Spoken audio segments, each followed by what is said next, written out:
Okay, if not, then let's start with our first quantum algorithm, and probably the only quantum algorithm that we will learn in this course, the DOSH algorithm.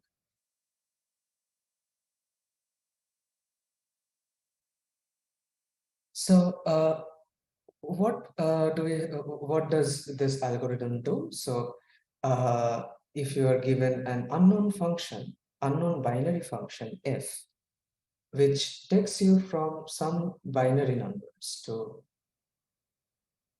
another binary number. So basically, it takes some binary number as input, 0, 1 as input, one of either 0 or 1 as input, and it will output either 0 or 1.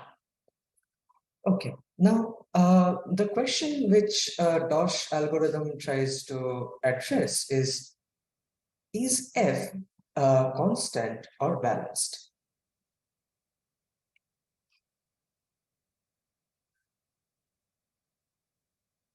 Well, for this one bit case, constant means that f of 0 equal to f of 1, which means that irrespective of the input, like whether it is 0 or 1, the output is the same.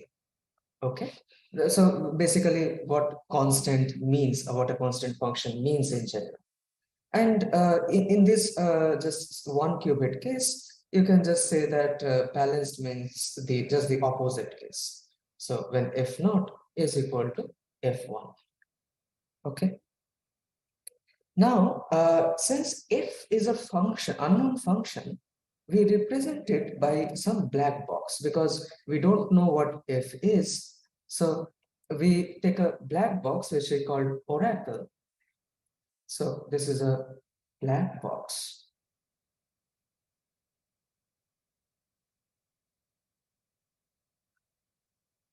Which means that how it works, the internal functioning is not known.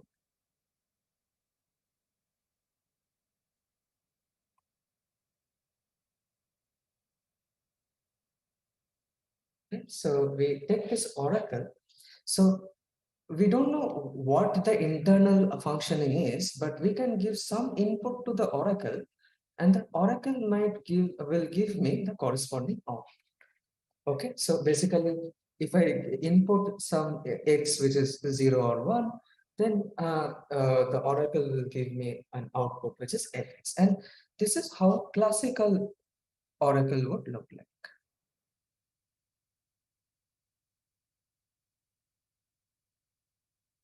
All right. And if you look at how many functions are possible from here to here, then you will see that there are 4 functions which are possible. One is that fx is 0 for all x. So whether it is x is 0 or 1, whether the input is 0 or 1, the output is 0. Similarly, this is 1 for all x. And these two are constant functions because it does not depend on the input. And the other two are balanced. So fx equal to x and fx equal to x naught or x bar. So x bar means if you input 0, you will get 1, and 1, you will get 0. And fx equal to x will just give you the same thing. And in these cases, you can see that f of 0 and f of 1 are not same. For example, for fx equal to x, if f of 0 is 0 and f of 1 is 1, so these two functions are balanced. Okay. Now, the question that we are asking is that given this classical oracle, that you can ask the oracle that, okay, I'm giving you an x, you tell me what fx is. Given this oracle, what is the minimum number of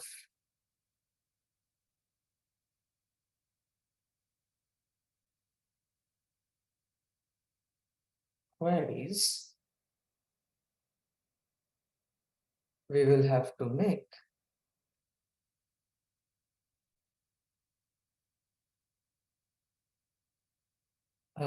in order to determine if F is constant or balanced.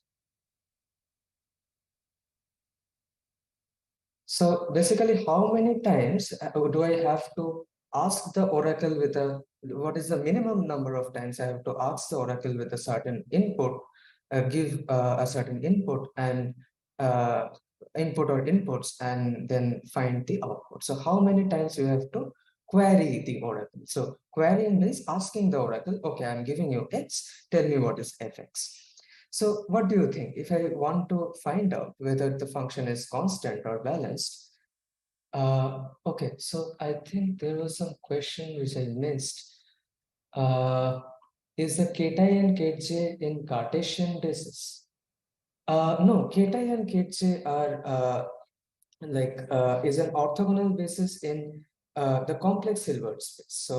So basically, let's go back. Yeah, so ij, these belong, this is a basis in C2. So this is Cartesian, I think you can talk about Cartesian basis only in the real space, since it is a complex space. So yeah, it's not really the Cartesian basis. Is that okay?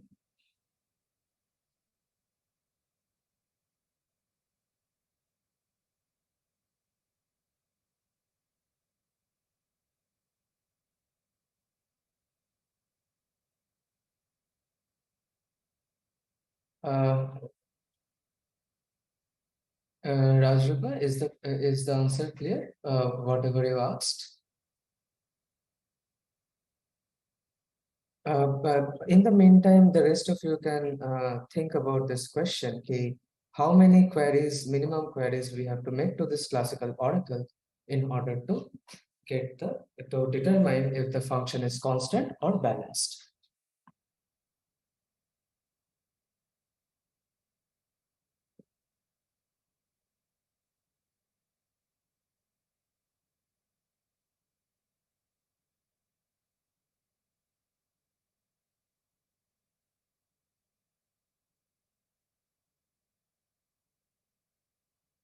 So any ideas about this?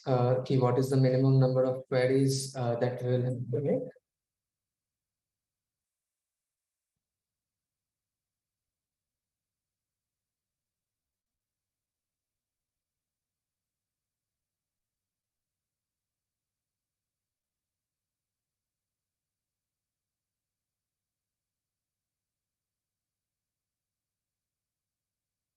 Okay, no ideas. So okay, let me give. So let me give you some hint. Okay, so how can you understand? So f is unknown. Okay, so f is one of these four, but I don't know which one. All right. So if I want to find out that with these, so I am asking the question: is f0 equal to f1? If I'm asking this question, then what are the values I would need?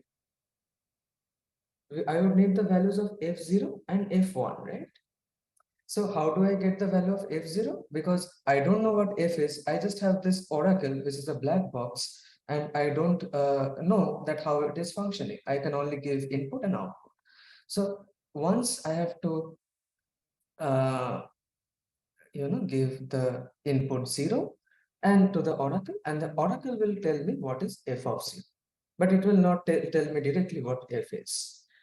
And then I will give the input 1, and then it will give me f of 1.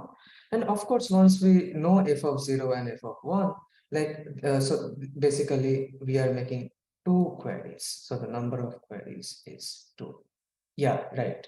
Pass 0 and pass 1. That is right. So number of queries is 2. Because when we are passing 0, it is counted as one query. When we are passing 1, it is counted as another query.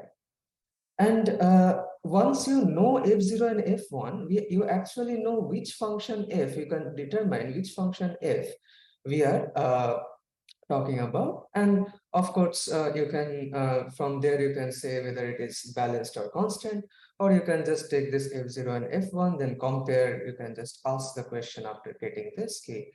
is F0 equal to F1. Okay.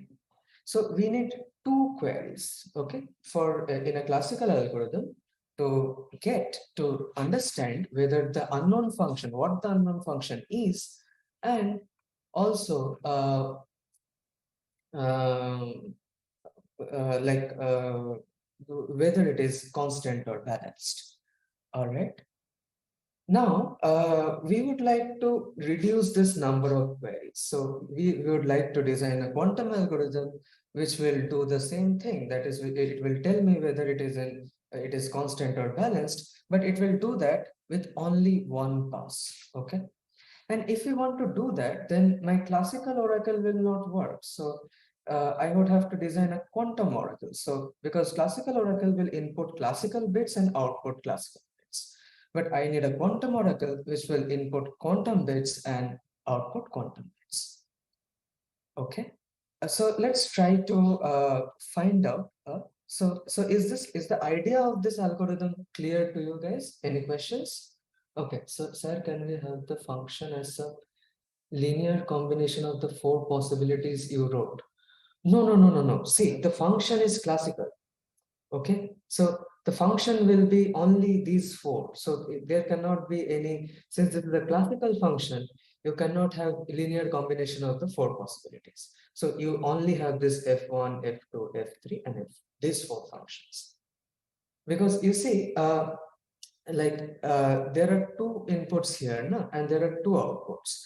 So if you want to construct a function, you will have to choose one input from here, one output from here. So there will be 2 by 2 ways, which is 4 ways, and you cannot have more than 4 functions that you can define here. Okay. Apart from that, is the premise of the algorithm clear to you guys? Any questions on that?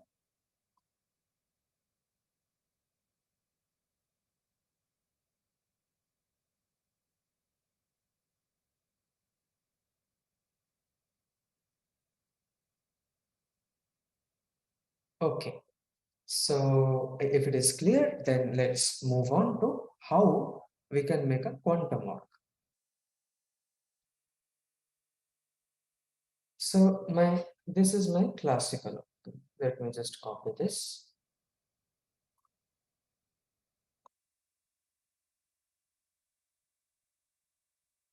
Okay. Now naively, what I would do is I would just replace this, like the x by ktex. I would just replace the classical bit by a quantum bit, and the output also I would just replace by ket Okay. So, and let's say that this oracle is given by some transformation R. Now, according to the laws of quantum mechanics, R has to be unitary. So let's check. So let's ask the question, let's check if R is unitary or not. Okay. So if I pass say ket 0 here, then R will give me ket f of 0.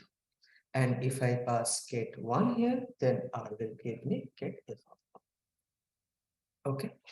And let's for the time being, so it has to be unitary. So is it unitary for all f?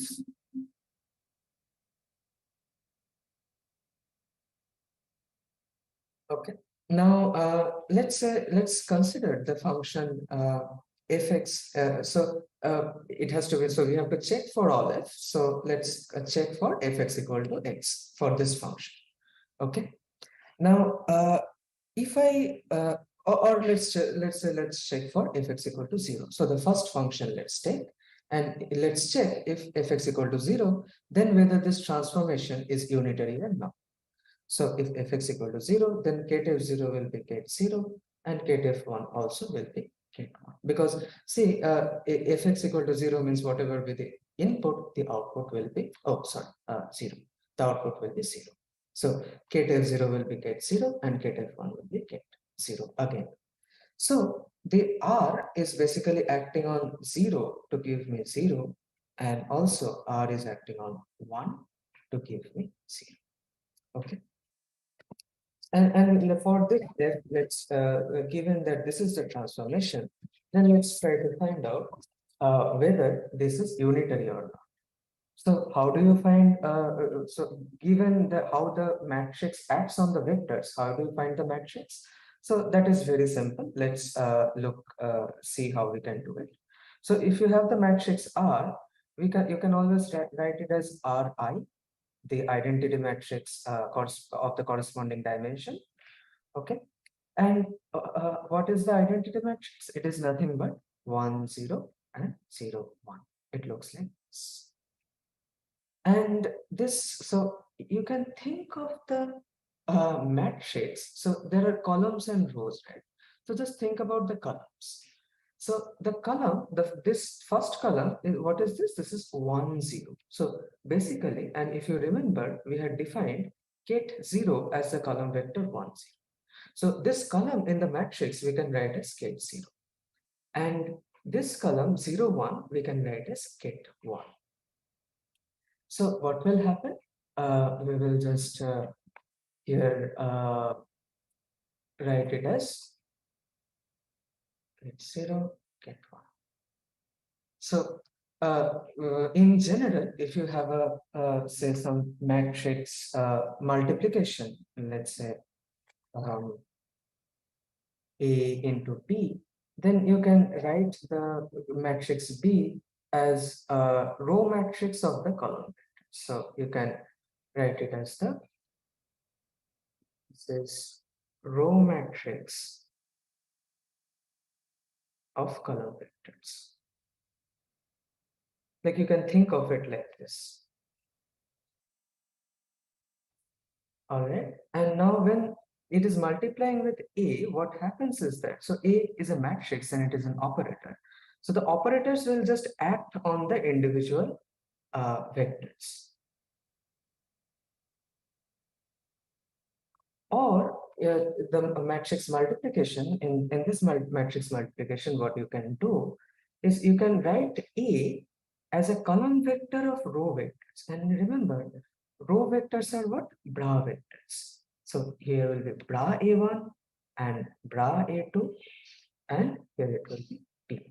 So here I have represented the matrix as a column matrix of row vectors.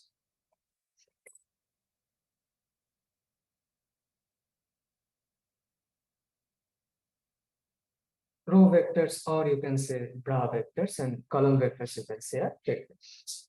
And remember that this operator acts on bra vectors from the left, so it will act on ket A1 and it will act on ket A2. Okay.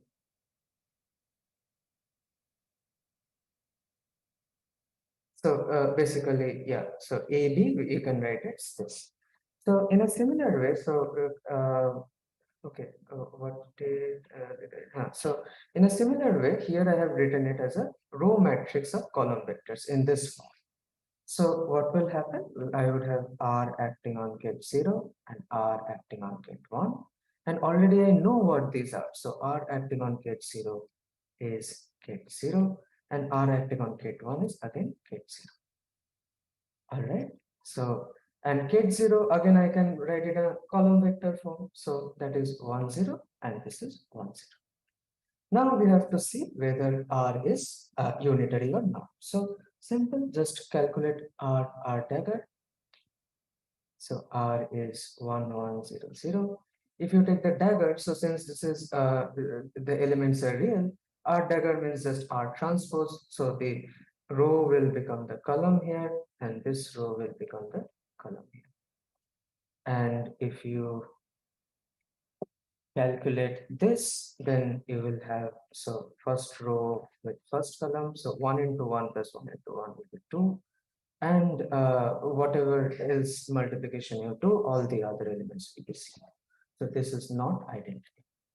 So R is not unitary.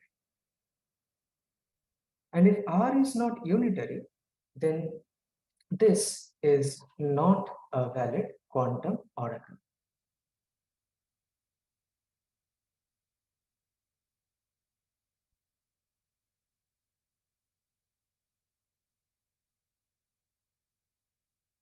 So is this part clear? Why we cannot have an oracle like this, which takes kx into and gives outputs ket fx, because R is not unity. And is the calculation clear? How we have done it? So this might be new to some of you guys, this kind of manipulation of the matrix, but in a linear, if you take any course on linear algebra, this is pretty standard stuff. So in any linear algebra book, you will find this. So is there any questions on this? Is it clear?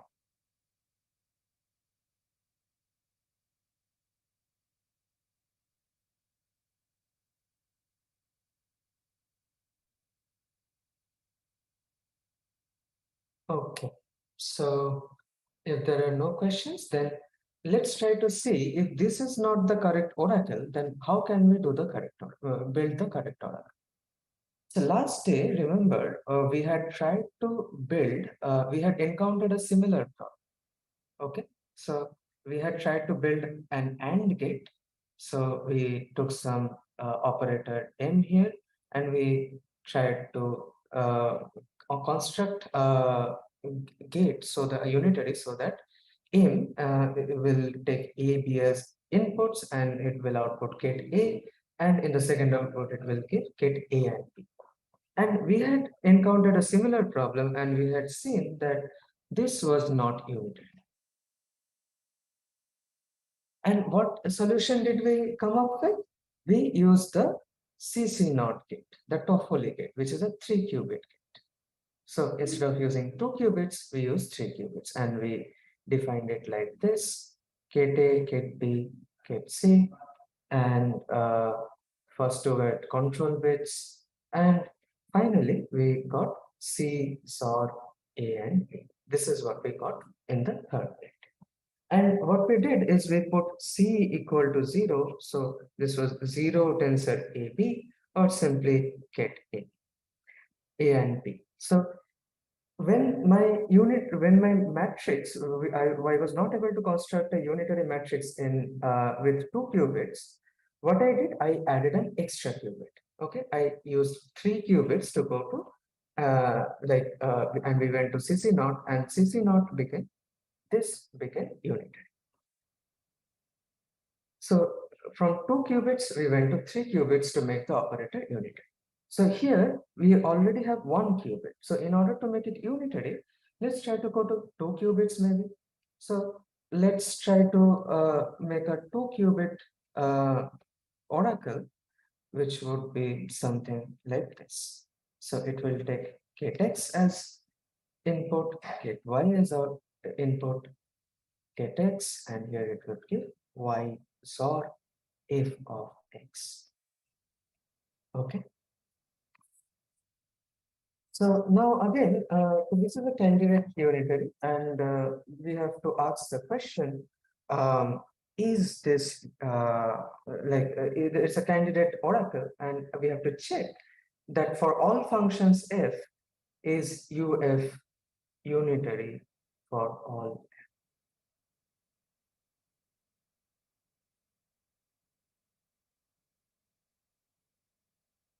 All right. So this is what we got to do. So let's do that. Let's take this. So let's say we put ket x equal to ket 0 and ket y equal to ket 0. Then what will we get? Here we will get ket 0, and here we will get 0 XOR f of 0. Okay.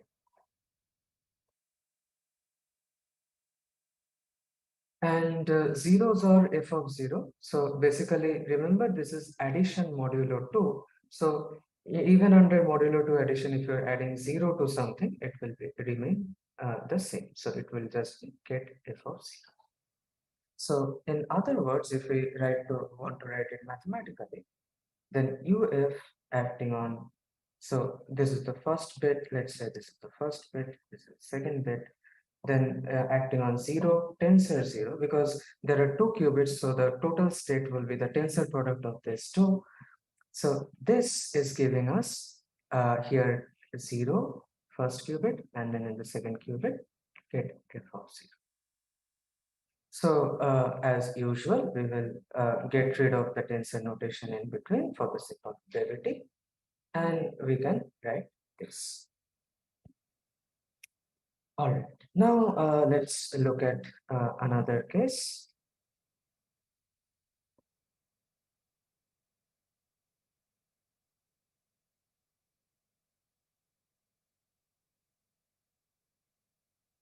So let's now take k x equal to 0 and let's make y equal to 1.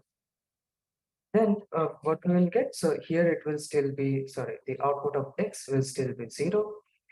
Here it says y is 1. So y XOR fx will be 1 XOR f of 0. Okay. And what is 1? So we have to calculate what is 1 XOR f of 0. And remember, this is addition modulo 2. So basically, so 1 XOR f of 0 is again equal to f of 0 XOR 1. So basically, let's say f of 0 is 0. Okay. Then what will be f of 0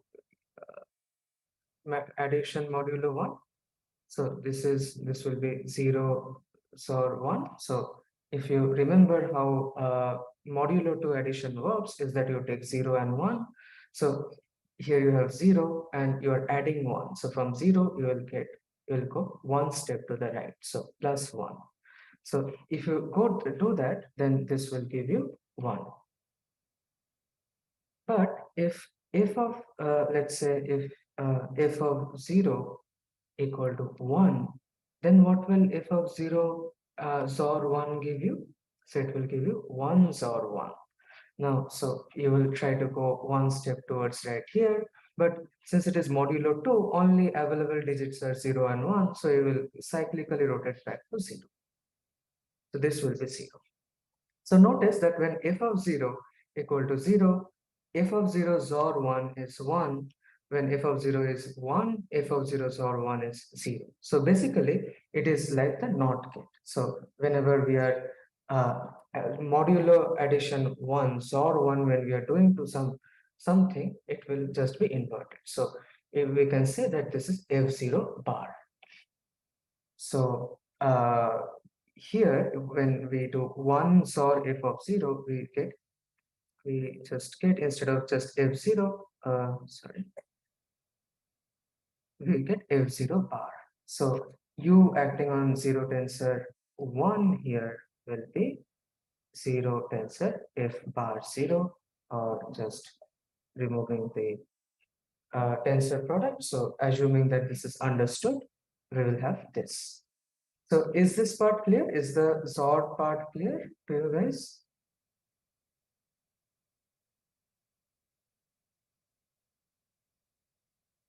So why 1 XOR f of 0 is f bar 0? Is there any doubt regarding that?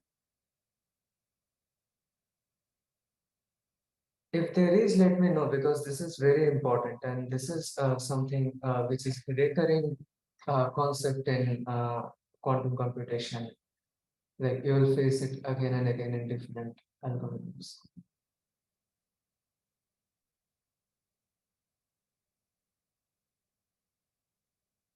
Okay, so if there's nothing, then okay, is this something similar like adder? Yeah, it's similar to adder, but in adder you would have a sum bit and a carry bit. So this is the sum bit of the adder. Okay, because if you remember in adder, what happens? The sum bit is A or B, right? So that is modulus 2 addition, and carry is, I don't know, maybe something like A and B, right? So here this is like the sum bit of the adder. Is that okay, Rajrupa?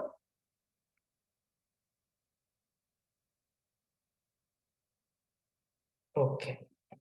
So fine. So yeah, that's a good point actually. So you can actually relate it to binary addition like this. So binary addition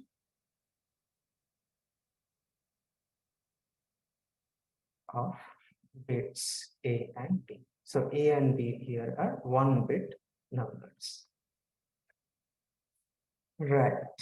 So this is what we get. And now let's look at the other possible combinations. So we have looked at 0, 0, 0, 1. So we need to look at 1, 0 now. So I'll just quickly write. So if it is 1, 0, then this will be 1 and y is 0. So 0 is or f of 1. So this would just be f of 1 and this would be 1 tensor 0 and 1 tensor f of 1. And again, if you get rid of the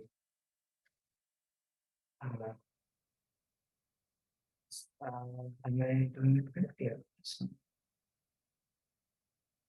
this goes to 1 f of 1 and yeah, so 1 f of is what we get.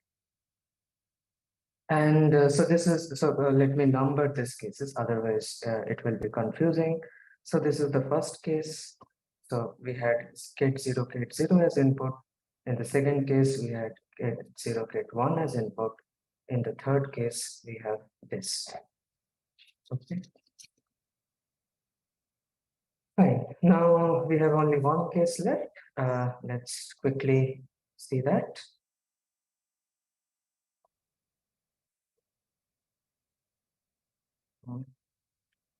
So you have this UF fitting get x equal to get 1 and get y equal to get 1. So get x remains get 1 and get. So here we are getting y XOR f of x. So here we will get 1 XOR f of 1. And we have already seen that adding 1 is just equivalent to inversion. So it would be f of 1 bar. Right. So here again, you can write this in a similar way.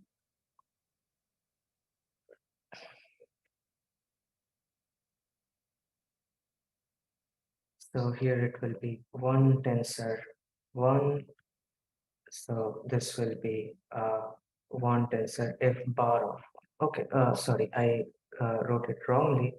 Here it was just f of 1, not f bar of 1. Because you see, here it was 0 XOR f of 1, and that was only f of 1, not f bar. And here this is 1 XOR f1. So when we saw that when you XOR 1, it becomes bar. So this is 1. All right. So let's try to write all these 4 cases in one place, or the equations corresponding to them in one place. So we'll just copy paste what we have got.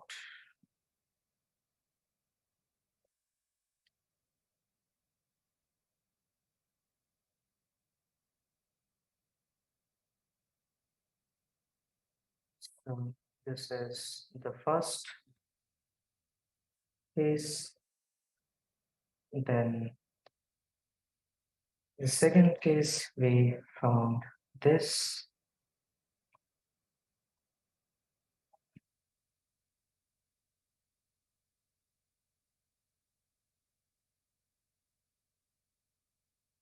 Okay. Let me do one thing. Let me make it all red. Yeah. And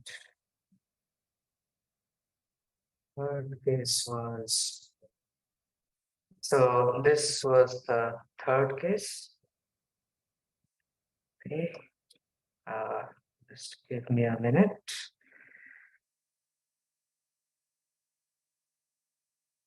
And here we have fourth case.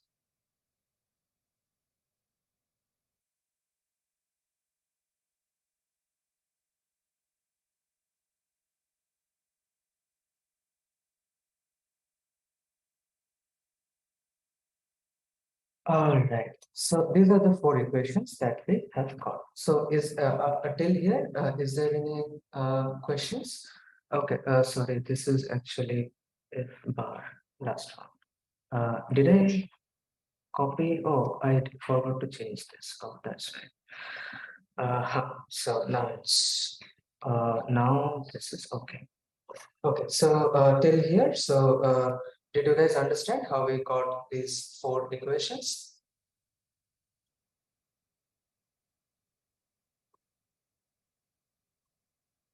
Okay. Now, in a very similar fashion, we will try to calculate the matrix corresponding to UF, and we will try to see if that is unitary or not. So again, in a similar fashion, we write UF identity, identity. So remember, now we are working in a four-dimensional space. So the identity is a four-dimensional identity. So which will look something like this. So basically a 4 by 4 matrix ka identity. And this, if you remember from last to last class, this column vector is nothing but 0 tensor 0. This column vector is 0 tensor 1. This column vector is here is 1 tensor 0. And this column vector is 1 tensor 1. Okay. So here UF and 0 0 0 1 1 0 1 1. Okay, now again we will just act this operator UF on each of the column vectors. So in a similar way that we had done before, we have written the matrix as a row matrix of column vectors. Okay, so UF 0 0 will have UF 0 1, UF 1 0, UF 1 1. All right. So we already know what these things are. So UF 0 0 uses 0 uh, F0. So basically like this. And then you will have 0 F bar 0 and 1 F1 and 1 F bar 1. Okay. So basically, I have just substituted the values of UF acting on each of these from those four equations. I have substituted the values here. All right. So now, so we have found this UF, and if you want to expand this column vectors back into columns, then you have to know the exact form of F. Like out of these four possibilities that we have for the function F, exactly which function is getting acted here, that you have to know. But yeah, so what you can do is you can check like we did in the uh, last case, like when we were trying to check if R was A or not, like R was a unitary matrix or not. In a similar way, what you can do is you can check is if UF and UF dagger is identity for each F. But that would be very cumbersome. So uh, let me try to introduce something which will make life a little bit easier. Of course, the calculation would be not so easy. So I'll just briefly mention how to do it. So basically, you see, you have written it in the form of, um, you know, a row matrix of column vectors. So this was a 4 by 4 matrix. So for illustrating this concept, let me tell you what happens for a 2 by 2 matrix. So let's say you have written a 2 by 2 matrix in this form. So basically, oh, sorry, this would be E1, E2. So row matrix of column vectors, this form. Then what will be M dagger? M dagger.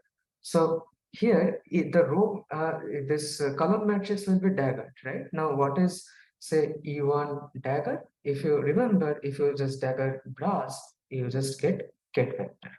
Sorry, and yeah, if you dagger ket vectors, you get bra vectors, and also if you dagger bra vectors, you will get ket vectors. So E1 dagger is like ket E1 dagger is nothing but bra E1. So here we will have bra E1.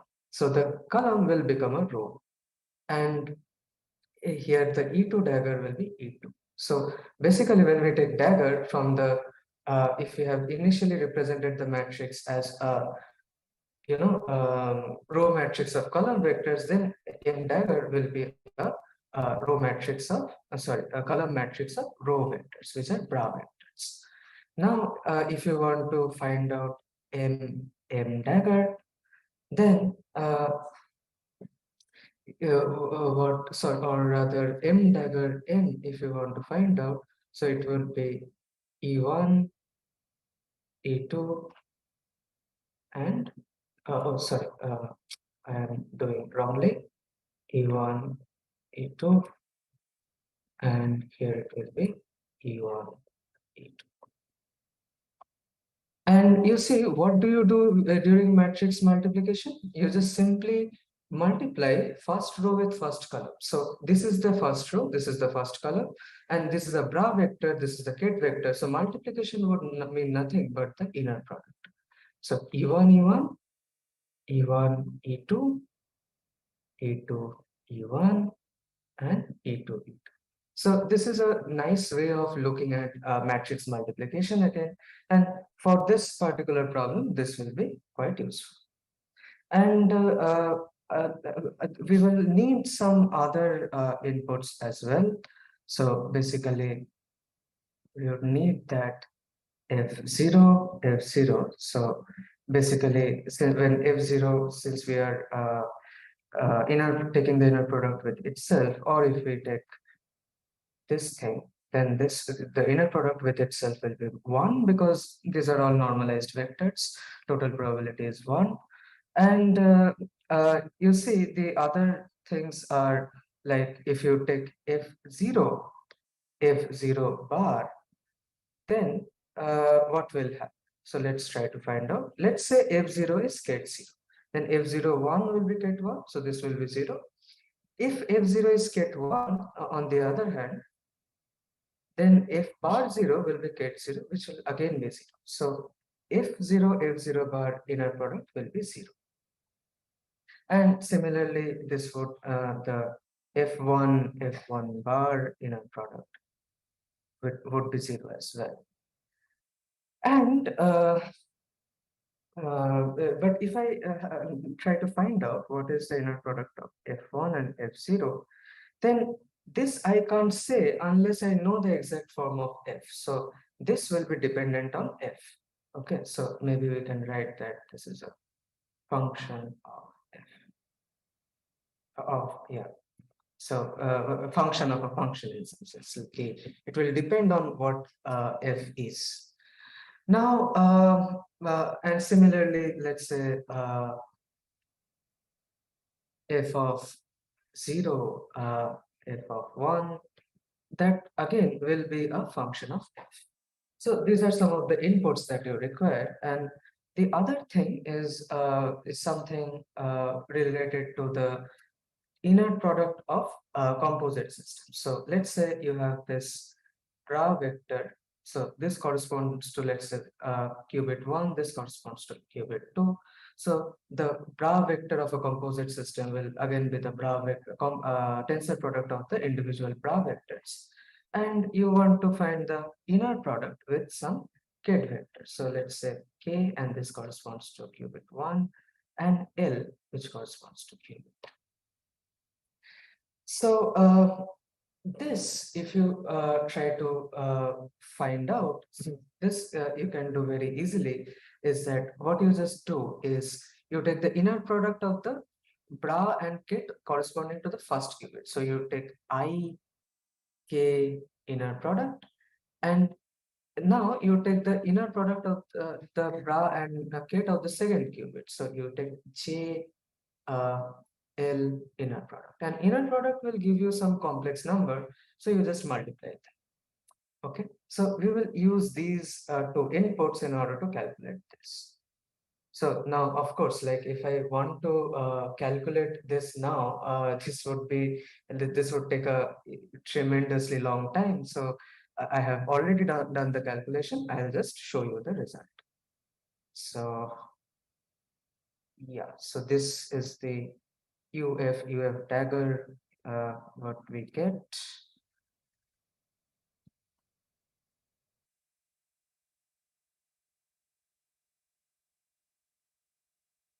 And so let's just copy and we will just paste here. Okay, so yeah, maybe like this. Let's zoom out a little bit.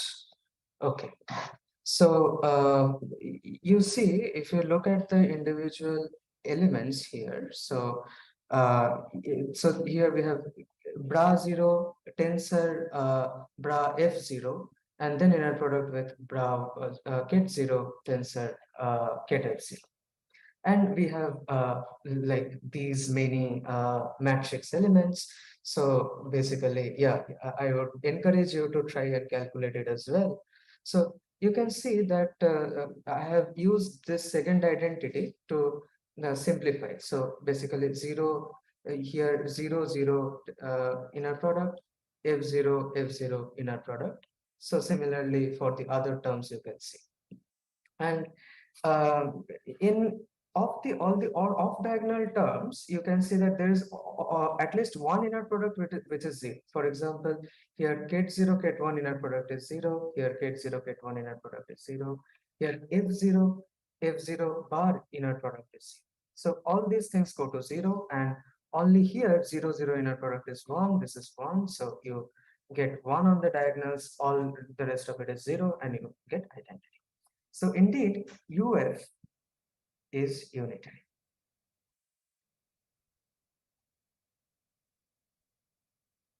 So yeah, I know it's a sort of long calculation. So did you feel any problem at any point? So this second property, have you understood? Or have you understood the whole calculation? Is there any questions? Like, of course, you have not done all the calculations by hand, but the main gist of how it is happening, like we are taking m dagger m, and the matrix elements are basically becoming inner products. So this concept and these two concepts, are these things clear? So if there's any question, I'll maybe wait for 2 minutes.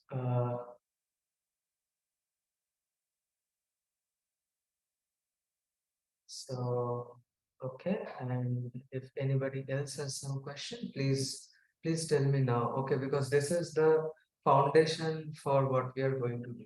Okay, so the fact that UF is unitary. So if you don't understand why it is unitary, then it's not good. And I would like to also point out that you see that some of the inner products were function of F, so it was dependent on F. Those terms, for example, f0, f1 containing terms, is multiplied with something like k0, k1, which goes to 0. So the when I take the UF dagger matrix multiplication, what I get is something which is independent of f. So this holds for every f. Okay, because whenever there is some term dependent on f, that is multiplied by 0. Is that clear? Okay, so with that, let's now so we have now concluded that this is a valid unitary. So let's try to do something with this unitary and try to solve our problem, which is to find that whether the unknown function f is balanced or constant. Let's try to do that.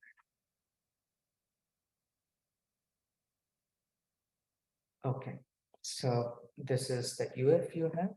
Now remember that when you had a classical oracle, so when you had this oracle, okay, when you had this particular oracle, then the input bits were classical and the output bits were also classical. But now what we have is that the input bits are quantum bits and the output bits are also quantum bits. Now classical bits we cannot exist in superposition, but quantum bits can. So let's try to see what happens when we send a superposition in uh, at the position of x. So let's say when uh, so let's take this copy. Okay, so when ket(x) is say ket0, and I don't know what ket(y) is, or let's say ket(y) is also 0. Okay, we have already seen that this would be uh, f of 0 will get this at the output. And similarly, if we get instead of ket0 here, if we get ket1, then here we will get ket1. Here we are still getting giving ket0. Then we will get something like uh, ketf1.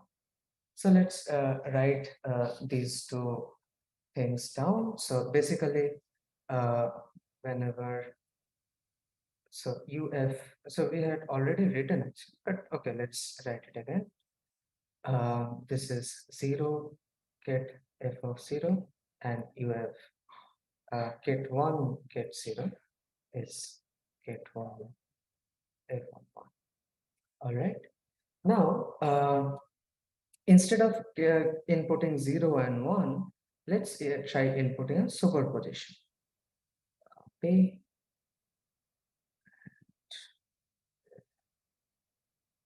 paste. So instead of this, let's write 0 plus 1 by root 2. And here, let this just simply be 0. And let's try to see what happens. Okay, so we will get something else here.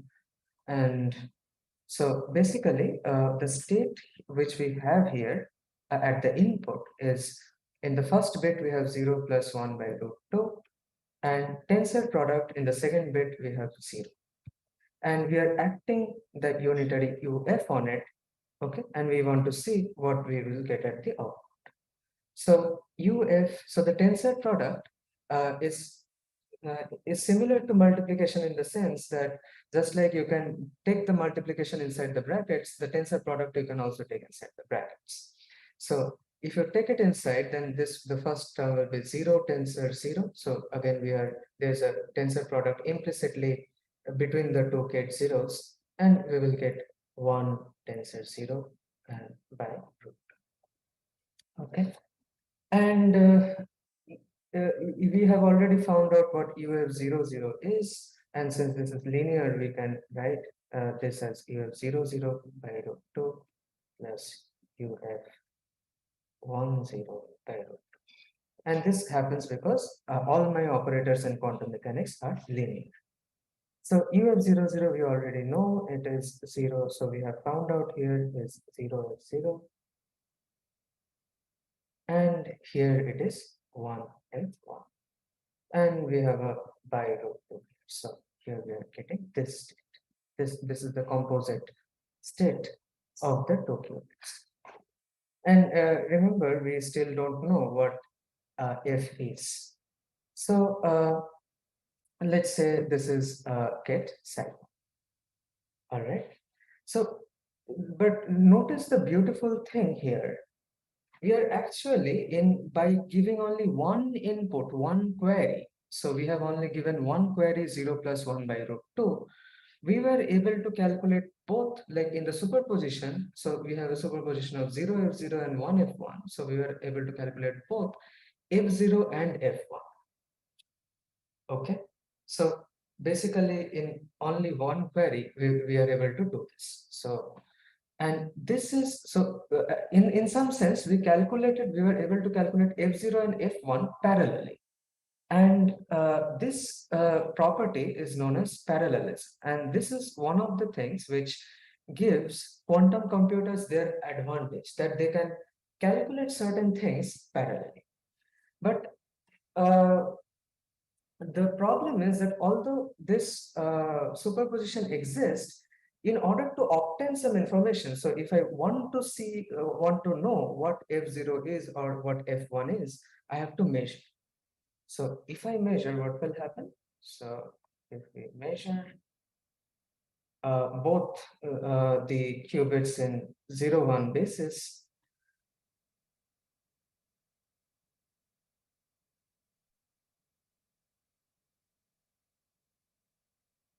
so basically at the end of this circuit, we are putting a measurement apparatus here. So we will get 0 tensor F0 with 50% probability, so with half probability, and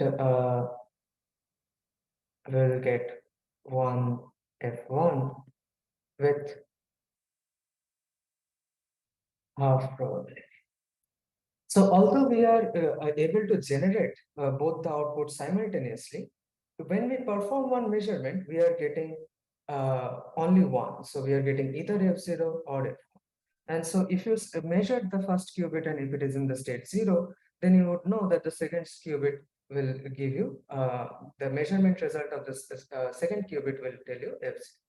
And if you input if you get after measurement get 1 in the first qubit, so in the second qubit you will know that you have gotten F1.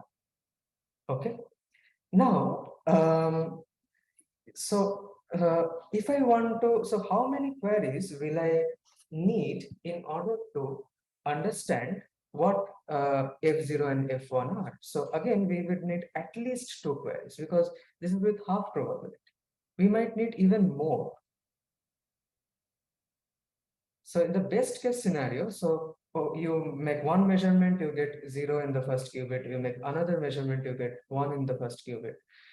If in these 2 queries, it is the best case scenario, but this is probabilistic process, you see. So maybe when you measure first time, you get 0. Again, when you measure second time, you get 0 again. So maybe third time or fourth time, you are getting get 1. So it might be more than 2 queries. So although we were able to generate them simultaneously, we were not able to extract that information. Like we could not really use that parallelism to our advantage. And in fact, if you remembered what we did for the classical counterpart of this algorithm, so in the classical thing, so which we did here, so the maximum number of, so like in 2 queries, you could deterministically say that, okay, I can find the output. But here you would need at least 2 queries and maybe more. So basically we don't get any advantage, although we are calculating parallel. So till here, so I would stop if there is any questions. So is this part clear? If there is any question, let me know.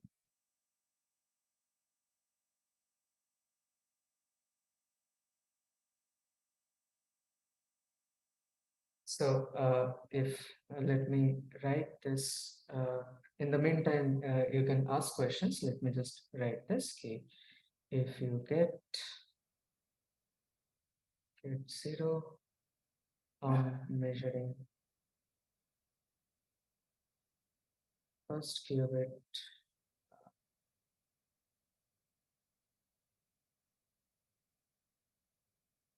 second qubit state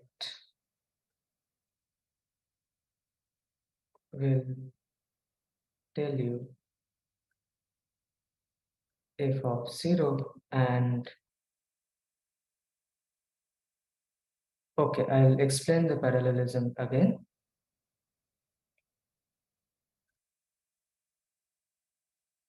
Let me just write this. And if you get 1 on measuring first qubit, then the second qubit state will be f of 1. Okay, so I'll explain the parallelism again. So see, the main idea here is in classical bits, what did you do? You one time you sent 0 and one time you sent 1, right? And so when you sent 0, if 0 was generated, and when you sent 1, if 1 was generated. But here what we are doing, notice that my in place of x, I have sent a superposition of 0 and 1, which means I have sent 0 and 1 at the same time. This is something which we cannot do classically. We cannot like parallelly send 0 and 1 to the oracle, okay? Because classical bits cannot be in 0 and 1 at the same time. They cannot be in a superposition. So basically, we are sending a superposition.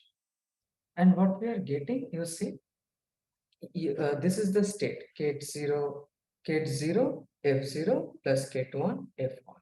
So in a single state, I have the information, I have generated the information of both what is ket f of 0 and what is ket f of 1 at the same time. So these two results are in a superposition. So like along with this qubit, of course, like 0 f0 and 1 f1 are in a superposition. So I am sending 0 and 1 parallelly, and this oracle, the quantum oracle, is calculating f of 0 and f of 1 parallel instead of serially. So with only one query, you can generate like one query in the sense key, you give the input only one time, so which is this state 0 plus 1 by root 2, which again, if you remember, is ket plus, or the one eigenvector of sigma x.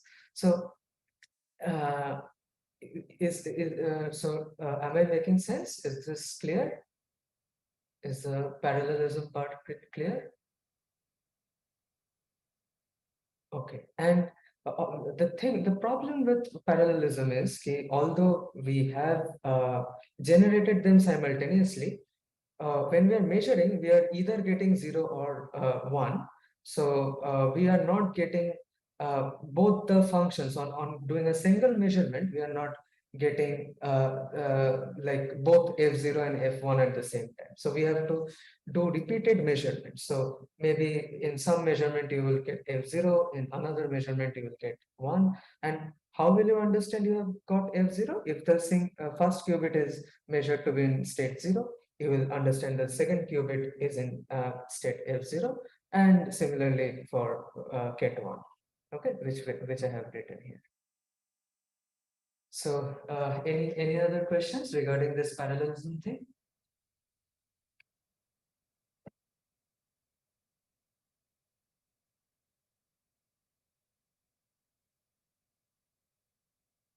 So, okay, so no, not like even less efficient than classical testing. But you see, what is our problem? Our problem is not to find both f of 0 and f of 1. I have to check whether f of 0 and f of 1 are equal or not. So balanced, constant, or balanced. That is my problem. Okay. So now, can I use parallelism along with something else?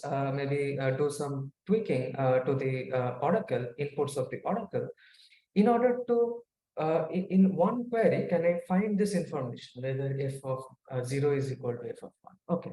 So for that, let's try to give some another input. Okay.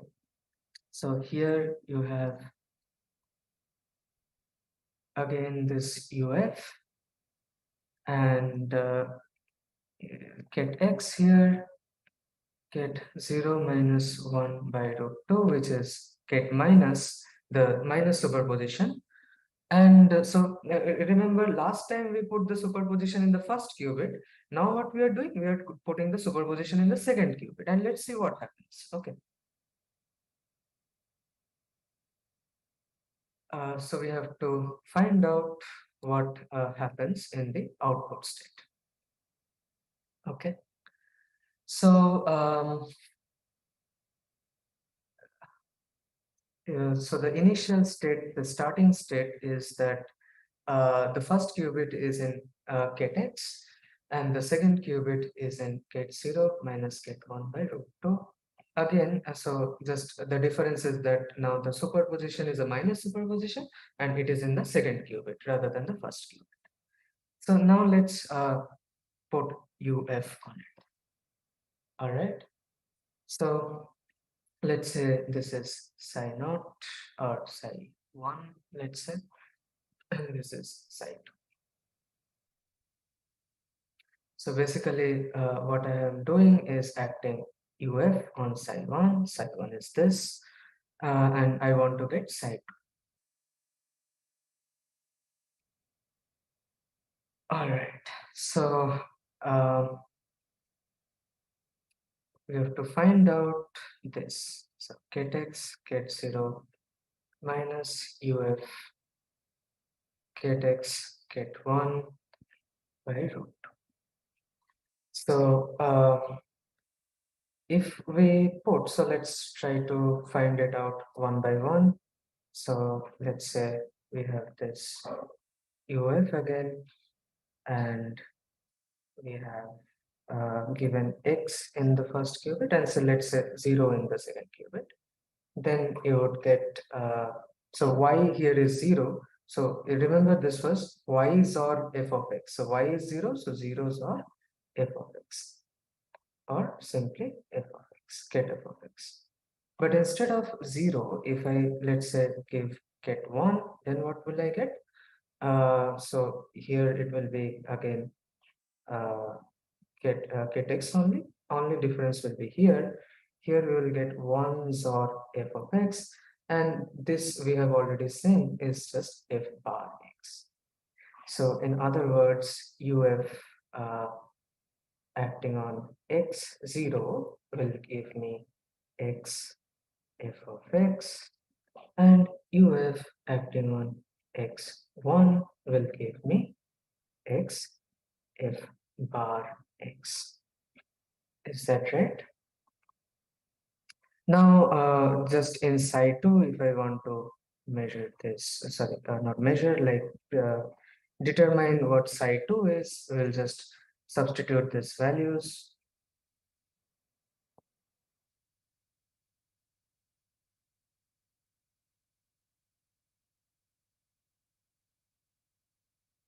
And so x UF acting on x0 is x fx, and this is x f bar x, like this, by root. Okay, and remember here x is just ket 0 or ket 1. Now we are not giving any superposition. Okay, so the superposition, so let's take this.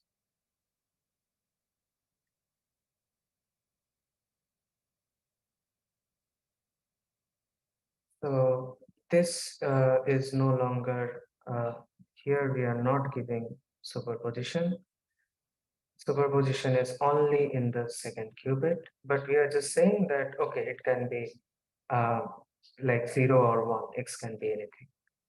Now, you see in this tensor product, so x tensor fx minus x tensor f bar x, you can actually take x tensor common out, and you will have, if you do that, you will have this ket fx minus ket f bar x by root. All right.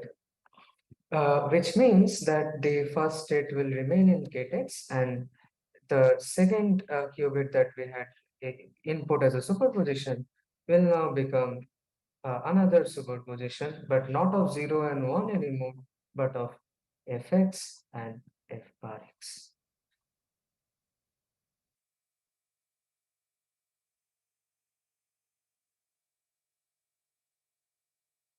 Okay. Till here, is it clear?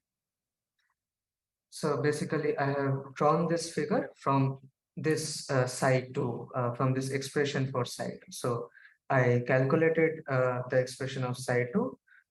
So I knew psi 1. I acted So here I acted psi1 by UF because that's what is happening. UF is acting on psi1 and then we're getting psi2. So we calculated psi2 and here we see that the first qubit is in KTX and the second qubit is in this superposition state when we apply this input. So is this clear? Any questions till here?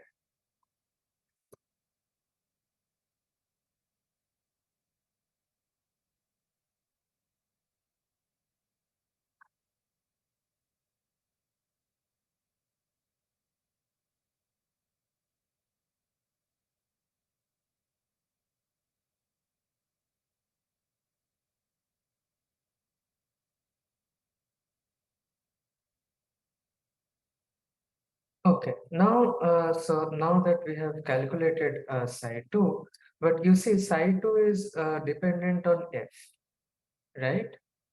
So let's try to find out um, what this let's try to simplify this dependence on f because this dependence is inside the kit vectors. So let's see if we can take this dependence outside the kit vectors. So let's say for a given x, okay, I'm not saying that the function fx, okay, for a given x, let's say let f of x equal to 0. So it is for 0 or 1 and not for all x, okay. So let this be 0. And let's try to find out what psi 2 will be. So psi 2, so let's copy the expression and just let's put the value. So this is the expression.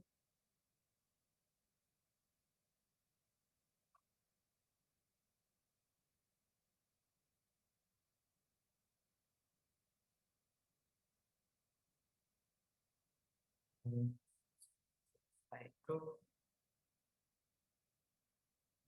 So if x is 0, then this will be get 0 minus f bar x here. So if fx is 0, f bar x is 1. So this will be 0 minus 1 by root.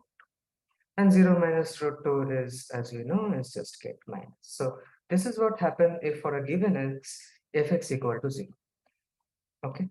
And now let's take the other case. Okay, for given x, let fx equal to 1. Okay, then what will my psi 2 be?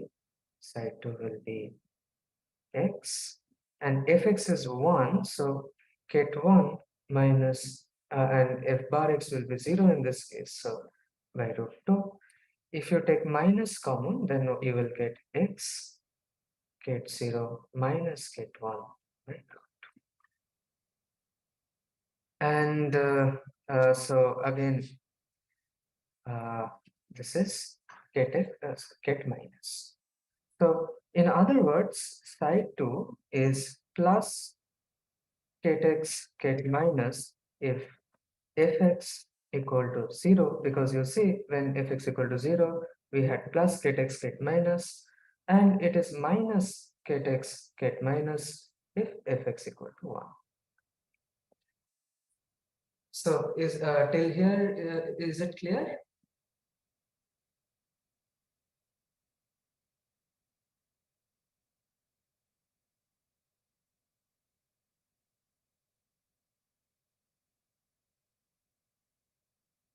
Okay. So and how can we, so in other words, I can write this as minus 1 to the power f of x get minus. But do you see any problem with this expression? Like any comments on what this side 2 looks like?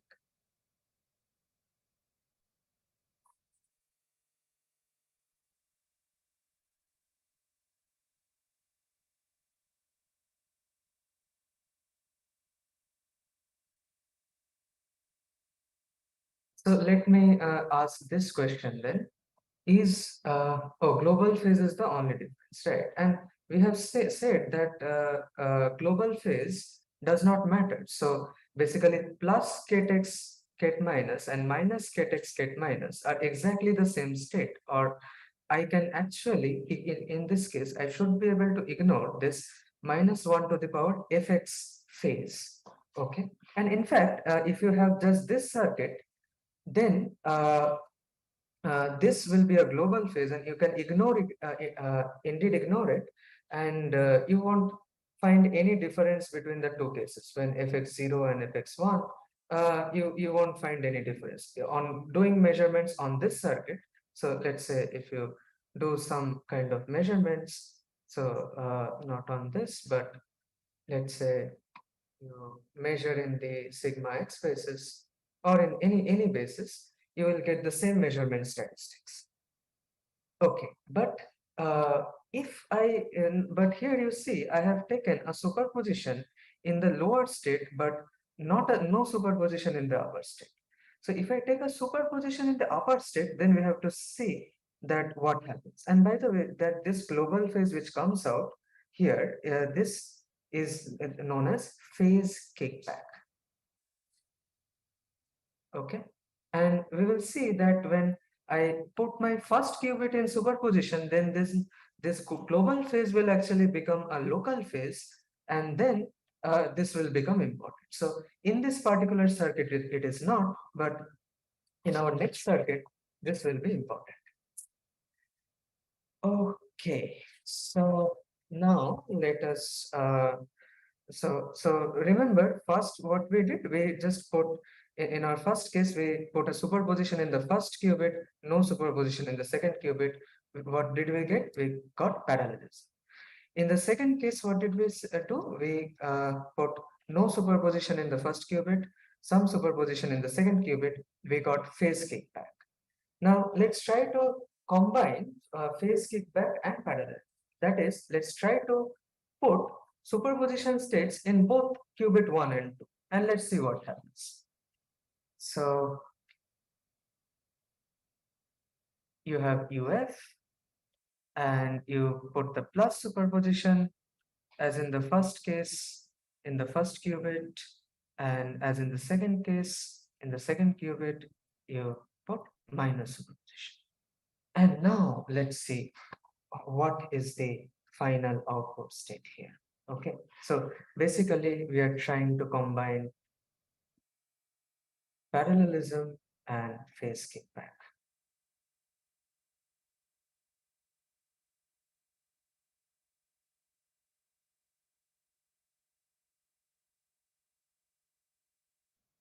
Okay. So what's the initial? So again, let's say that this is gate psi 0, and let's say that this state is gate psi 1. Then what is gate psi 0? The initial state. So can anybody tell me what is this initial state?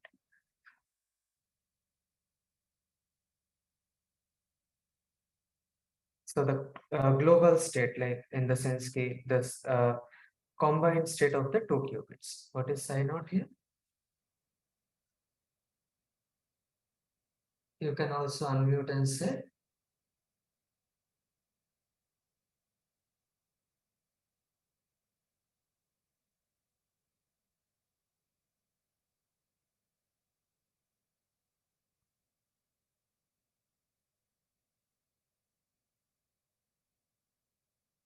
0 plus 1 into kit plus 0. Aman says 0 plus 1 into 0 minus 1 by root 2. Uh, okay, so let's see. And Rajrupa says that it is kit plus. See, kit plus is the state of the first qubit and kit minus is the state of the second qubit. So the combined state will be a tensor product, not just kit plus. Okay, kit plus is first, this is second. So combined state is kit plus tensor kit minus. And if we expand, we will get something like Aman's expression. So 0 plus 1 by root 2 tensor 0 minus 1 by root 2. So the only mistake is that this root 2 will multiply and you will actually get half. And now if you calculate this tensor product, so if you expand this tensor product, you will get 0, 0 plus 1, 0 minus 0, 1 minus 1, 1. So, and in between there's always the tensor product. That is understood. Okay. This is what we would get, and okay, this is the psi naught state, and let's try to see. Okay, actually, we don't need to expand it fully. I think you can also just expand over, say, this thing. So 0, 0 minus 1 by root 2 plus, so you have this by root 2, and so for our purposes, this expansion will do. So we don't expand fully, but only over 0 plus 1 by root 2, we are expanding, not over 0 minus 1 by root 2. Because you see, here, if uh, so here, if I act UF on it, so what I want to find is, okay, let's say this is psi 1 and psi 2, just to keep the convention consistent. This was psi 1, and I'm acting UF on psi 1 to get psi 2. So what I'm doing is I'm acting UF on this state. So basically, this would be 1 by root 2 UF acting on ket 0 tensor 0 minus 1 by root 2, or just simply ket minus, plus 1 tensor ket minus. Okay. Okay. Now you see, what did we see in this circuit? Okay, if there is a um, uh, KTX tensor, where was the initial one? Yeah. So um, here, if there was KTX tensor 0 minus 1 by root 2, okay, so this was the initial state. Then what did we get? We got KTX into this. So where did it go? Yeah, so minus 1 to the power fx, kx minus, we got this. So here you'll see there's a similar thing, only instead of x we have 0 here, and instead of x we have 1 here.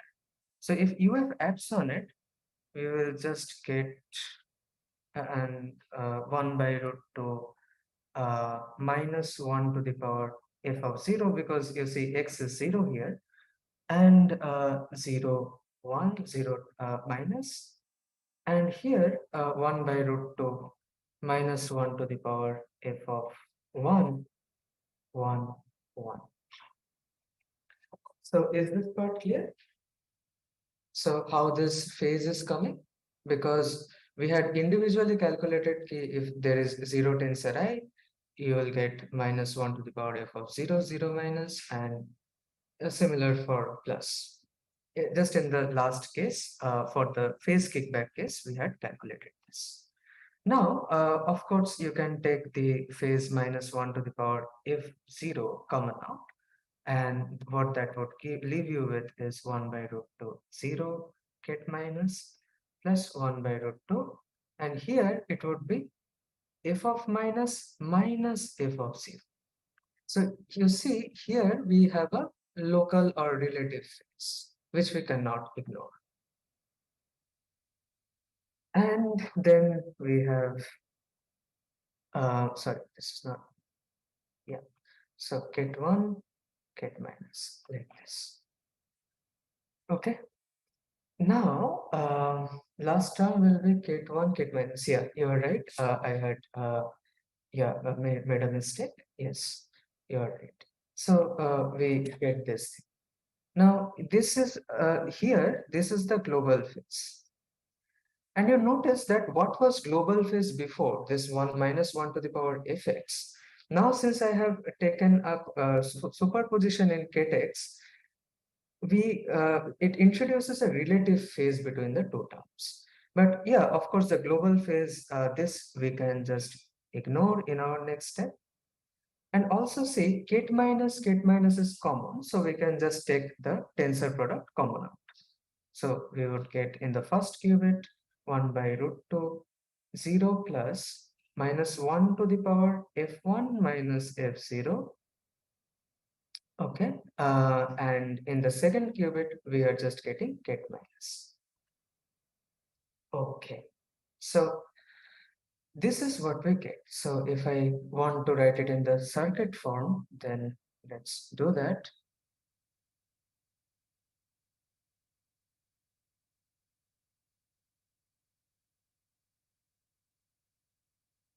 So we had inputted ket plus in the first qubit, and we are now getting some other state 1 by root 2 ket 0 plus minus 1 to the power f1 minus f0 ket 1. So now relative to this, to the input at x, so in the first qubit, relative to the superposition, an additional phase, relative phase has been added in the superposition as a result of the oracle. And what happens to the second qubit? It just remains the same. So it just get minus 0 minus 1 by root. Okay. Now you see this f1 minus f0 information is now in the relative phase. So let's say if f1, if the function was constant, if f is constant, which means that f1 is equal to f0, then we would get the psi 2, the first qubit. So I am just writing the first qubit of the state psi 2. So let me just call it, say, phi. Okay, the first qubit state. So phi would be uh, just 1 by root 2 ket 0 f1 minus f0. If it is 0, then f1 minus this would be f1 equal to f0, then this would be minus 1 to the power 0 get 1, and that is minus 1 to the power 0 is plus 1, so we get 1 by root 2 0 plus 1 in the first qubit, in the output of the in the first qubit output of the oracle, and this is nothing but get plus. Okay, and uh, if f is balanced, on the other hand, it is balanced, which means f of 1 is not equal to f of 0. Now, remember that only possible values of f of 0 and f of 1 are 0 and 1. So, the difference, if they are not equal, will be plus or minus 1. Okay. And in such a case, if I try to write the phase of the first qubit, sorry, the state of the first qubit, plus minus 1 to the power plus minus 1, get 1, and 1 by root 2, get 0 minus get 1, which is get minus again. So you see, now if f is constant, my first qubit state is get plus, and if f is balanced, my first qubit state is get minus. So basically, what we can do here,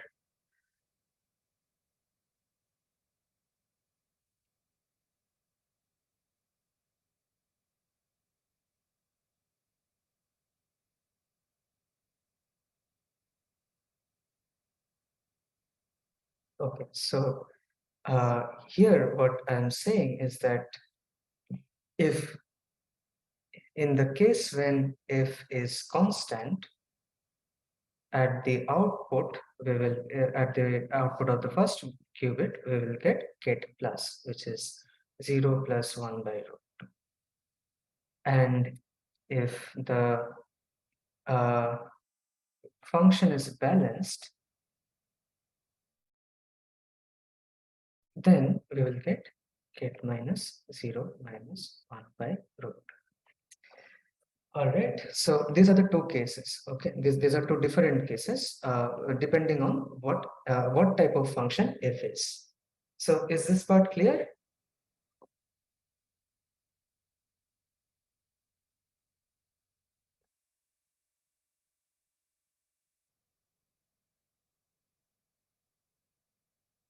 Okay. So now what remains to do is that, so in order to distinguish whether, so you see now we have got only one query. We have just uh, given one input, one set of inputs, which is get plus get minus state in the qubits. And we have successfully found out, like depending on what we get in the first qubit, we can successfully say that whether f is constant or balanced.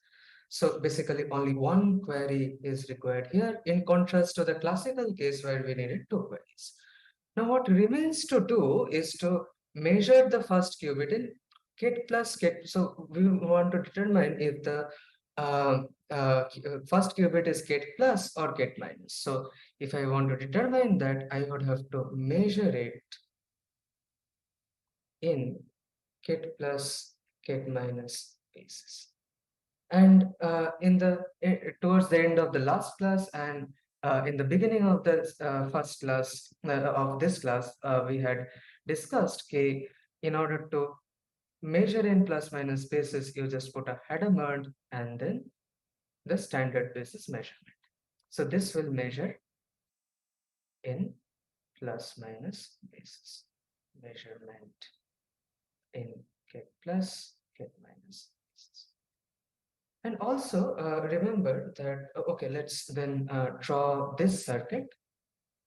We will gradually draw the full circuit. We are almost, the main thing is done now. So UF, we have at this input get 0, 0 plus 1 by root 2. And at this input, we have get minus, get 0 minus get 1 by root 2. Okay. And here we are getting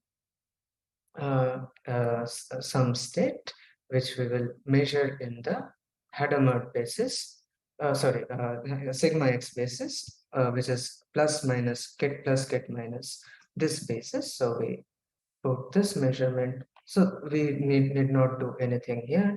So if we get, so here, if in the case when f is constant, if you look at the first qubit, we were getting get plus, and in the case when f is balanced,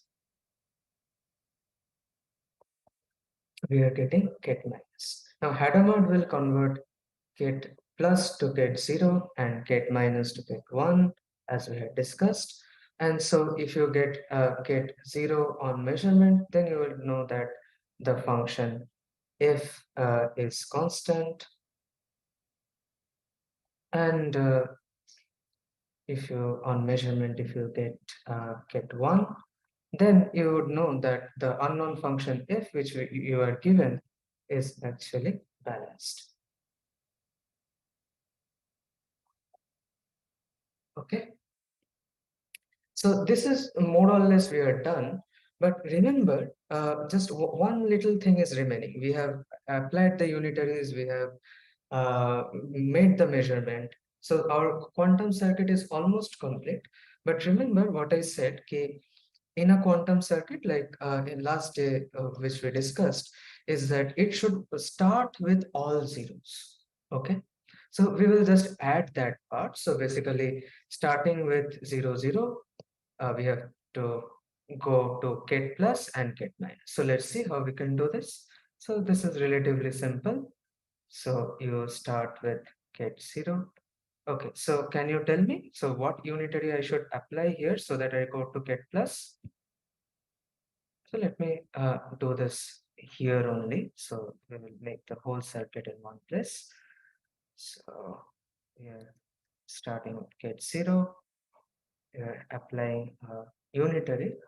So what unitary should I apply? So what quantum gate should I apply to make 0 2 gate plus? Hadamard dagger. Remember, Hadamard is a Hermitian. So Hadamard dagger and Hadamard are basically same. So you can check that H dagger is equal to H. So just Hadamard. Okay. And if I have 0 here, then how do I go to get minus?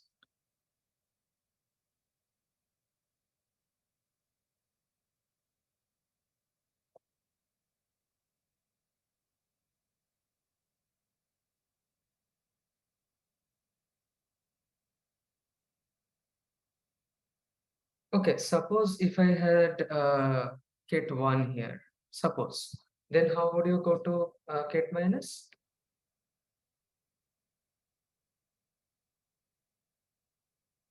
Kit minus is this 0 minus 1 by root 2. So if you apply Hadamard on 0, you get 0 plus 1 by root 2. If you apply Hadamard on 1, you get 0 minus 1 by root 2, right? So if I started with 1, then I would just implement another Hadamard gate and I would go to gate minus. But I do not have 0 here. So what I have to do is, sorry, 1 here. So I have to convert 0 to 1 and sigma x gate converts gate 0 to gate 1. And then we put the Hadamard H. So basically here you would have gate 1. And after the Hadamard H, you get gate minus, and then you apply the oracle, which is a black box corresponding to our unknown function, and then you measure in the sigma x plus minus basis, and then you, depending on the outcome, you can say whether f is constant or balanced. And again, I would like to emphasize that we made only one query. So this is the DOSH algorithm circuit.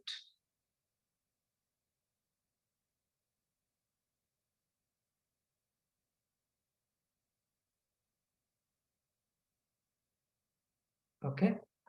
And so this is more or less what DOSH algorithm is all about. With using only one query, we were able to determine whether f is constant and f is balanced. The main takeaway which I want to uh, want you guys to learn from here is that this worked because of parallelism, that we used a superposition, and also that we used phase kickback. So these two phenomena enabled my speed up. So basically, from two queries in classical, we were able to solve the algorithm with only one query in quant. Okay, so any questions still here?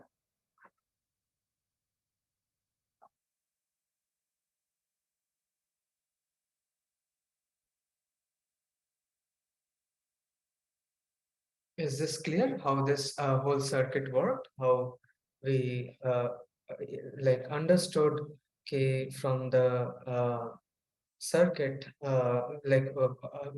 just by inputting one set of superposition states, how we could conclude whether the function is constant or balanced. Is this whole thing that we discussed here, is there any problem? Is it clear?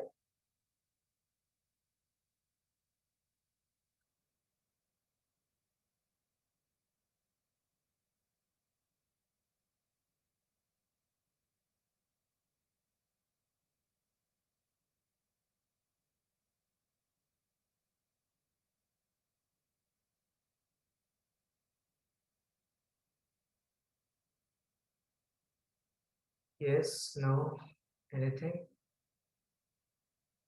So if there's anywhere you have having any confusion, please tell me.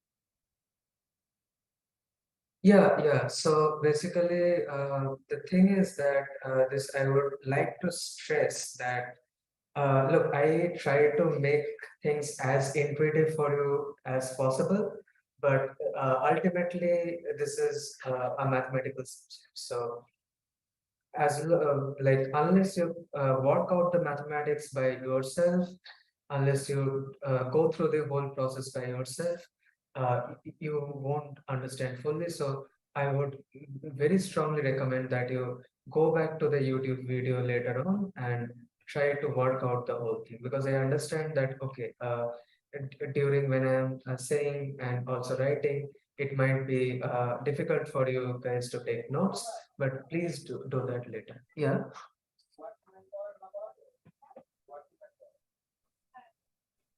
Hello.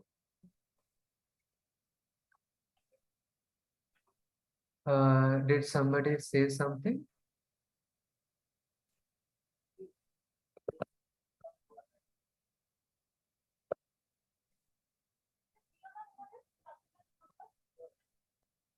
Hmm. So I think it was accidentally muted. So okay. Eh, at this point of time, if there is any obvious queries, I'll wait for 2 minutes, and then Soumik will show you this algorithm, the implementation of this algorithm in IBM. And okay, I have not told you how to construct this and this unitaries. Like, so see, this is an unknown function, like the black box function is an unknown function. So but so suppose I am giving you the challenge, okay, you have this unknown function and you have to unknown black box, and you have to find it. So to you it is unknown, but you see, to me to me who I am giving you the challenge. So for me this if is known, so I have to construct UF accordingly. So I'm not going into that for now. Your Soumik will briefly mention how to like construct the unitaries corresponding to the different functions. Okay. So if there are no more questions, then I'll. Can I ask a question? It's a Yeah, sure, sure, clarification. Thank sure, you for sure. the tutorial. Could you share your name and email address so that Oh, okay. My name we is can, Anuvab. Okay. My name is that Anuvab. will help I'll write in the chat. communicate? Just a second. So it's Nandi is my name, and my email address I had actually shared before also, but it's okay. Sorry, I was not in that tutorial. Sure, Thank sure. you. That's no problem. There's no problem. So yeah, so this is my name and email address. Okay. Thank Okay. you. Yeah, you're welcome. Any other questions?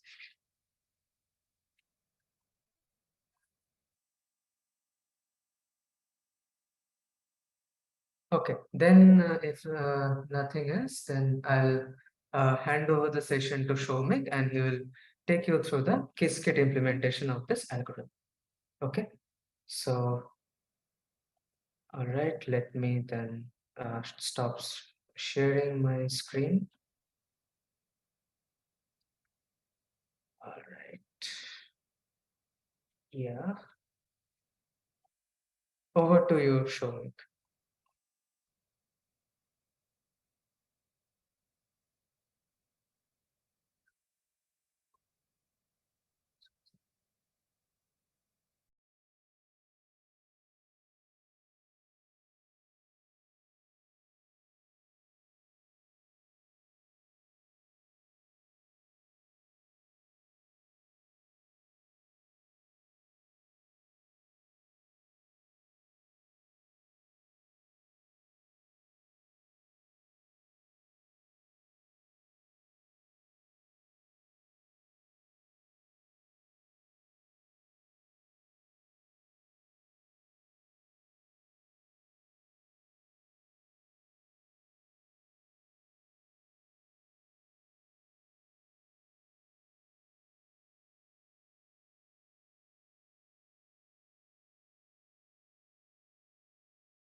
Hello, am I audible?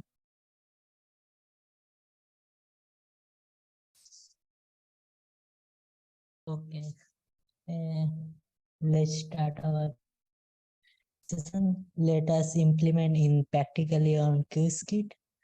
So in DOS algorithm, we want to find parity of the output of the function fx for single bit query.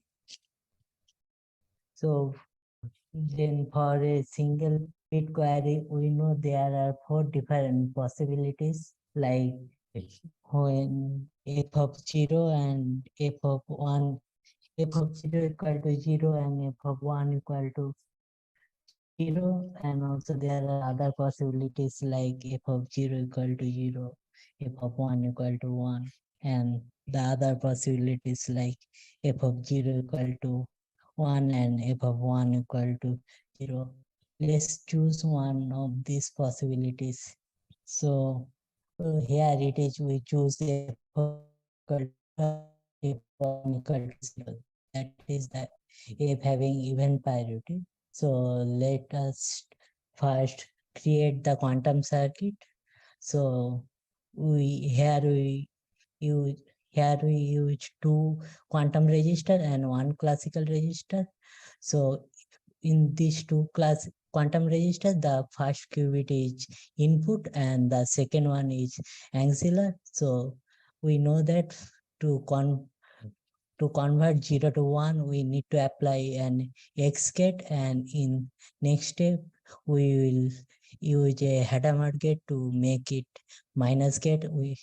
In last lecture, we know the auxiliary should be minus gate. So in next step, we apply Hadamard gate in both circuit.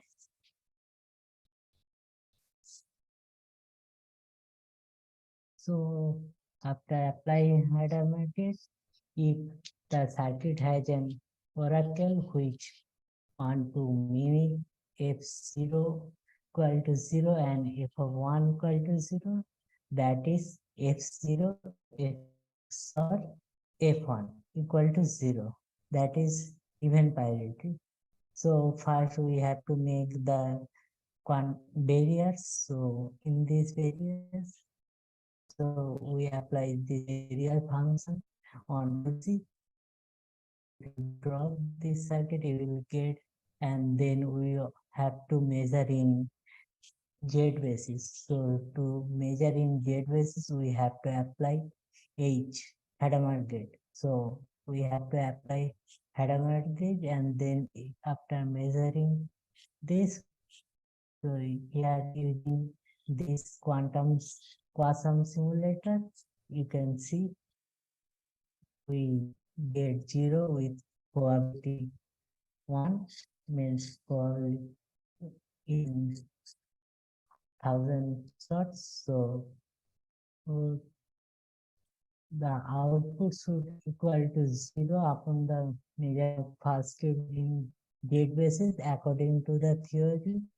This is because the quantum oracle represents f which is even parity. So in similarly, we can make the other function. So now let us implement this for f of 0 equal to 1 and f of 1 equal to 0. So that is a word parity. Similarly, we have two quantum register.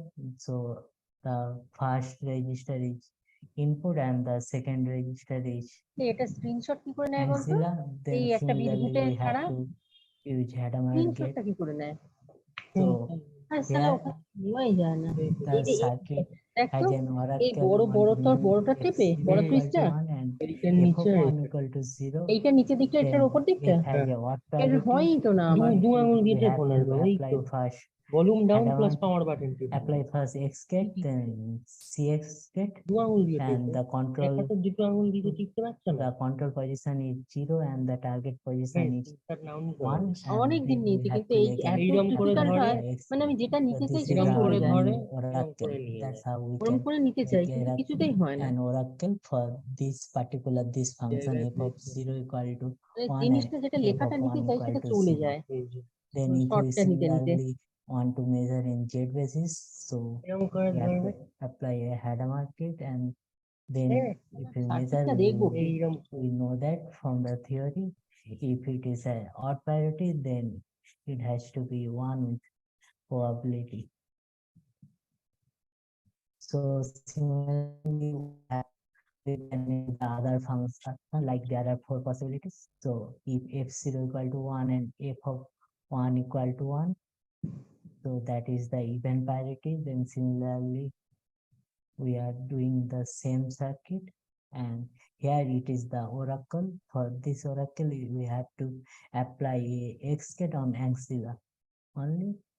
So this have a odd parity. For odd parity, we know after measuring on খুব z difficult basis, এটা we have get 0 with the probability. So and the last function, like we have f0 equal to 0 and f of 1 equal to 1 with a odd parity. So then we have similarly seen the input and ancilla, and after here the oracle will be this. We have to apply a cx gate on control position will be 0 and the target position will be 1.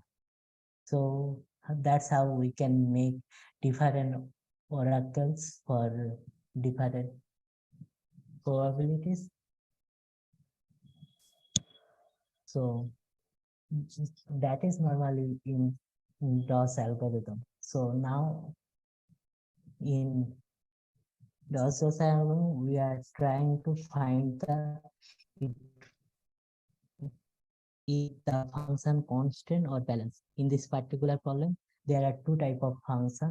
So f of 0 equal to 0 for all x and f of 0 equal to 1 for all x. So let us first set the binary string.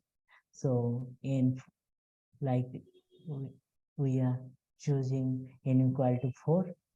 So at first let make the quantum circuit for constant oracle.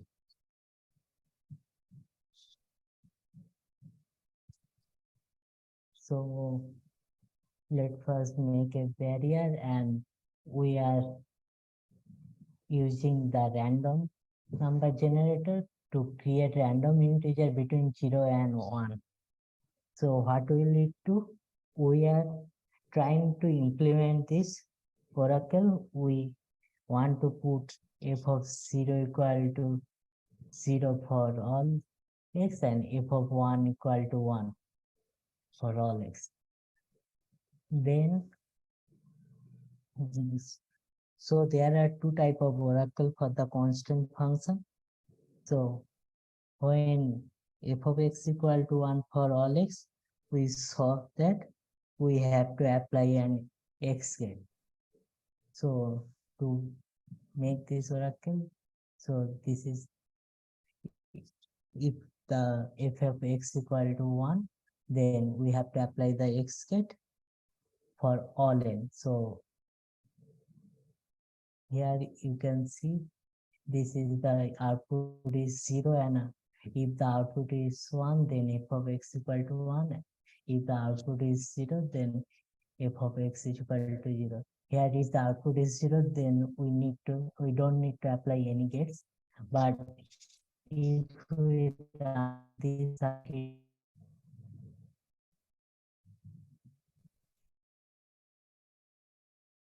so that is randomly generated, so you can get an output 1 also. So here you can see the output become 1. Then with this code, then there is, and we have to apply an XGAT.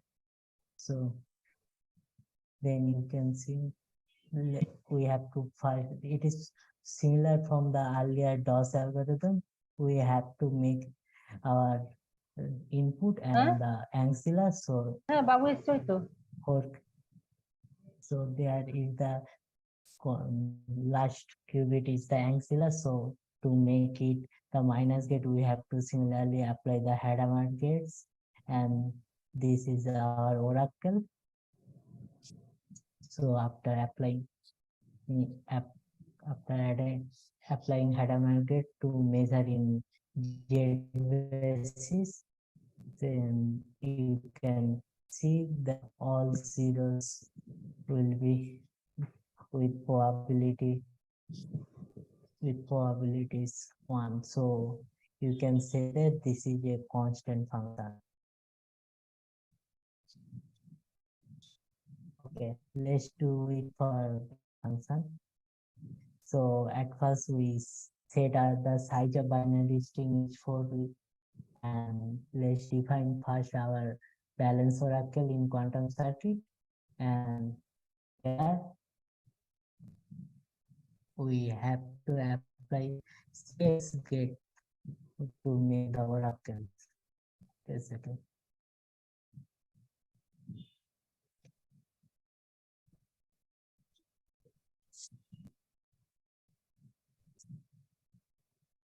So there are different type of balance function. So it is one type of balance function. There are other type of balance function. I will show you later.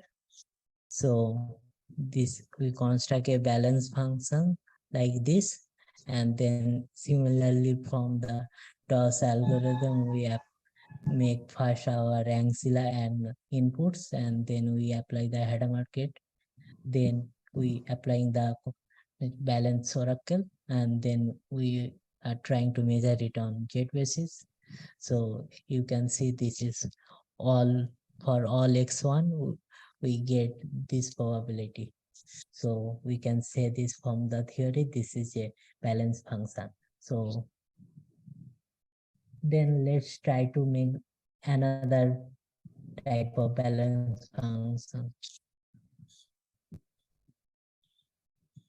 So we can apply in any qubits, any XGAT, like let's apply.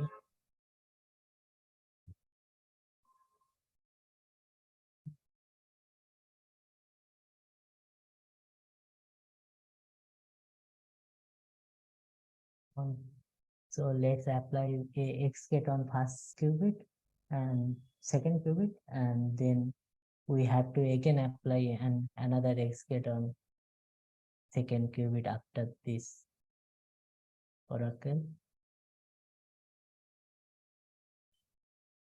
Then let's run all.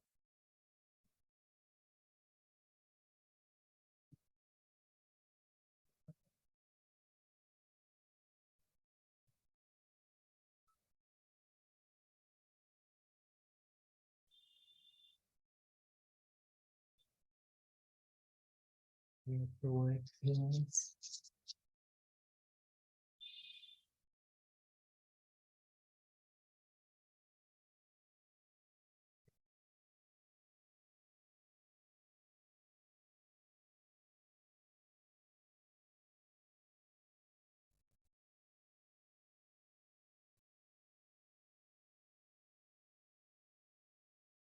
Okay, you can see we are applying XGAT on first qubit, and then again we are applying XGAT. Then let's run all circuit. So the result should not be changed. Let's see the result. So you can see it is still one on one. This is also a one type of balance oracle. We can modify this like there are other type of oracles. Like we can apply another XGAT on third qubit. Let's apply another one.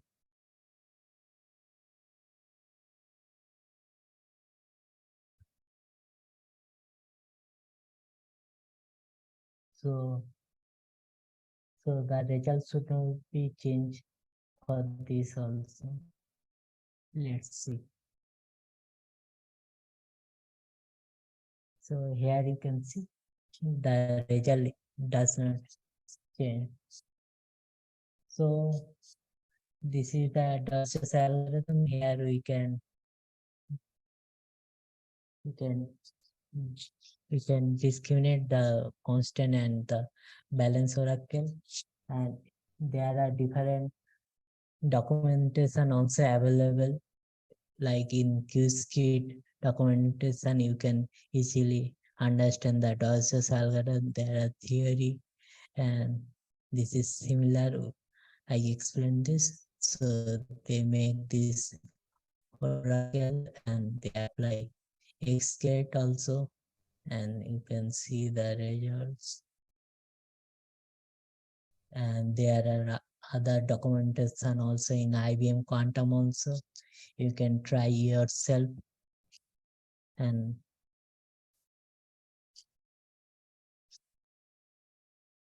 so is there any question?